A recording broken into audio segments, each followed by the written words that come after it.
இது வந்து மூலாமணி வேர் அப்படின்னு சொல்லக்கூடிய ஒரு அற்புதமான வேருங்க. இந்த வேர் பார்த்தீங்கன்னு வச்சுக்கோங்களேன், வசியத்தில் ஒரு பேர் போன முக்கியமான ஒரு வேர். இது எல்லா இடத்துலையும் கிடைக்கும். ஆனால் நாங்கள் வந்து எங்களுடைய தேவைக்காக சித்தர்கள் பரிபாஷையில் சொல்லிவிட்டு போன மூலாமின்னி அப்படின்ற பேரை மட்டும் நாங்கள் பயன்படுத்திகிட்டு இருக்கோம்.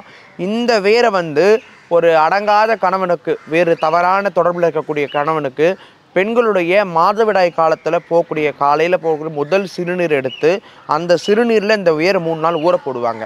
ஊற போட்டுட்டு அதுக்கப்புறம் அதை காய போடணும். காய போட்டுட்டு அதுக்கப்புறம் என்ன பண்ணணும் அப்படின்னு பார்த்தீங்கன்னா, காரான் பசுவுடைய நெய் அல்லது சாதாரண நெய் இரும்பு சாற்றில் ஊற்றி அந்த நெய் கொதிநிலை வந்த பிறகு இந்த ஊற வச்ச வேர் எடுத்து அதில் போடணும். இது கூட நாங்கள் இன்னொரு மருந்தும் அனுப்புவோம், அதையும் போடணும்.